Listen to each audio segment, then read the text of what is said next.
Dahil hindi ako pinanganak na gwapo, hindi ako magkaroon ng asawa, at laging pineperahan ng ibang kababaihan. Dahil dito ay, Dear Addie Vine, magandang araw sa'yo.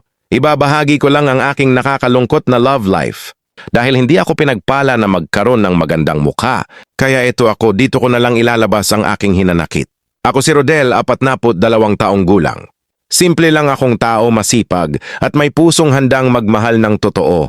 Ngunit sa mahabang panahon ng aking pamumuhay, tila iisa lang ang laging sabihin ng mga tao kapag ako ang pinag-uusapan.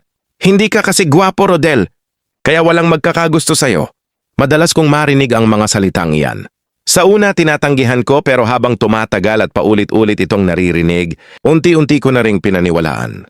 Naisip ko baka nga tama sila. Baka dahil hindi ako kasing gwapo ng iba, wala akong karapatang mahalin. Kaya naman sa bawat babaeng nakikilala ko at nagugustuhan ko, ginagawa ko ang lahat para lamang mapansin nila ako. Iniisip ko kung maibibigay ko naman ang lahat, baka sakaling makita nila ang halaga ko.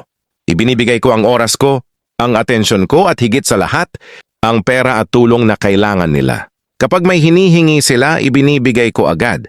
Kapag may kailangan sila, nandyan agad ako. Akala ko iyon ang paraan para mapatunayan kung karapat-dapat akong mahalin. Pero ano ang naging kapalit nito? Lalo lang akong nasaktan.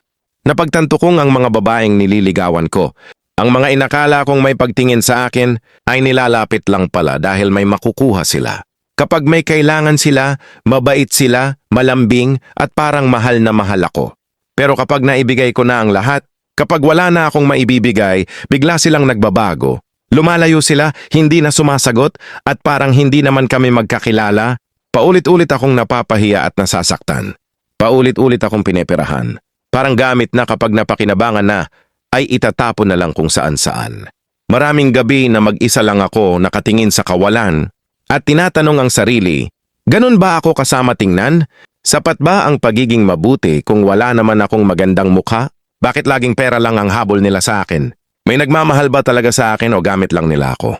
Lumipas ang mahabang panahon na ganoon ang aking buhay, puno ng pagdududa sa sarili at sakit ng damdamin.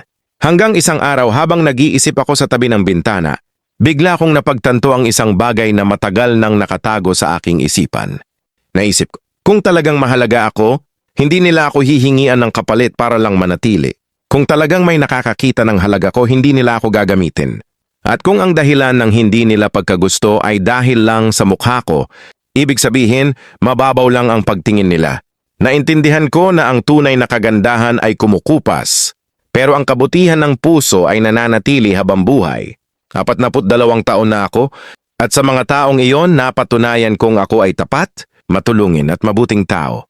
Yung mga babaeng gumamit sa akin at nagpaniwala na hindi ako gwapo, sila ang nawalan. Nawalan sila ng taong handang ibigay ang lahat para sa taong mahal niya. Ako ba ang talo? Hindi. Sila ang talo dahil hindi nila nakita ang kayamanang taglay ng aking puso. Simula noon, nagbago na ako. Hindi na ako nagbibigay agad ng material na bagay o pera para lang mapalapit ang iba. Natuto akong kumilatis. Natuto akong pahalagahan ang sarili ko. Alam ko na ngayon, hindi gwapo. Sadyang, hindi lang nila nakikita ang tunay na kagandahan dahil nakatuon lang sila sa panlabas na anyo at kung ano ang makukuha nila. Ako si Rodel. At kahit marami akong pinagdaan ng sakit, nananatili akong mabuti at naghihintay. Alam ko darating din ang panahon.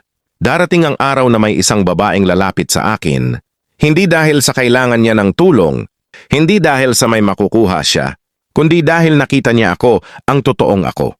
Ang taong may busilak na puso na matagal nang naghihintay ng wagas na pagmamahal, at kapag dumating ang taong iyon, malalaman kong sulit ang lahat ng paghihintay at sakit. Dahil sa huli, hindi ang gwapong mukha ang mahalaga, kundi ang taong handang mahalin ka ng buo, tapat, at walang kapalit.